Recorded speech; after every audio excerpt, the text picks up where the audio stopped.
Yo, what's up mga par? Blessed day sa ating lahat. It's your girl, Roxy V. Yo, what's up mga par? Magandang umaga sa ating lahat. Blessed day sa ating lahat mga par. Yun, luto tayo ng sinabawang isda mga par. Hindi ko alam kung anong tawag dito. Basta yung sabaw niya maasim pero kalamansi lang yung gamit. Sinigang na ano? Sinigang daw. Kasi walang sinigang mix. Diyan nga mga par, inihiwa ko na yung kamatis, tas dinediretso ko na rin sa kaldero na may tubig. Para yan, wala nang gisa-gisa yan mga par, dire-diretso na yan. Para wala talagang mantika, walang kolesterol na papasok sa katawan ko. Kala mo talaga to na yung diet no? Arayin mo, pakahak. Tapos dyan mga par, luya naman yung hinihiwa ko. Para pampawala rin talaga yan ang langsa mga par.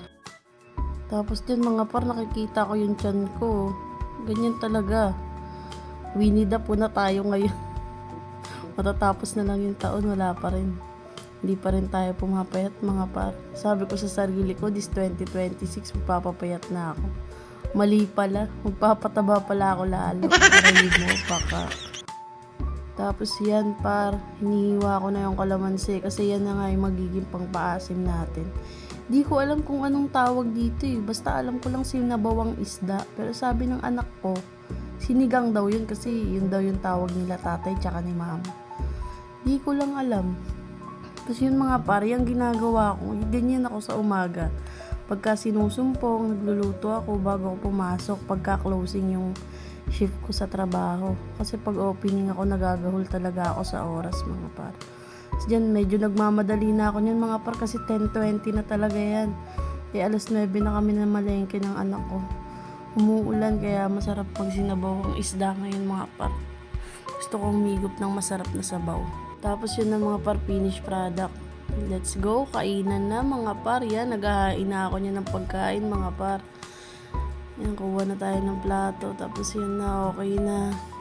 Nabi ko sana ako nakakain na kami. Siyempre, dasal muna tayo mga par. Lagi tayo magpapasalamat sa taas.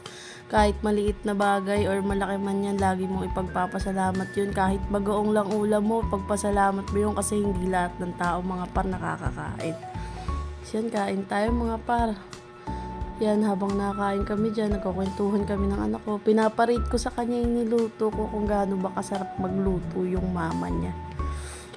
Tapos dyan na mga par, tapos na ako kumain dyan, nagre-ready na ako para mag-toothbrush kasi feel ko talaga malilate na ako kasi 10:40 na dyan, imaginein mo yun. So yun mga par, pasok na naman tayo, 11:15 na. Biyahe na tayo mga par. Papanggap na naman tayo ngayong araw mga par.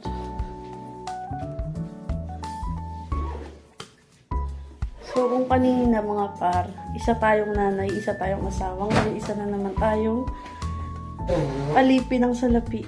Isa na naman tayong empleyadong marangal na nagpapanggap sa trabaho. Yun lang mga par ngayong araw. Bukas naman ulit. Tingnan nyo mga par kung ano naman yung mga gagawin kong pagpapanggap sa buong araw. So, yun lang mga par. Bye-bye!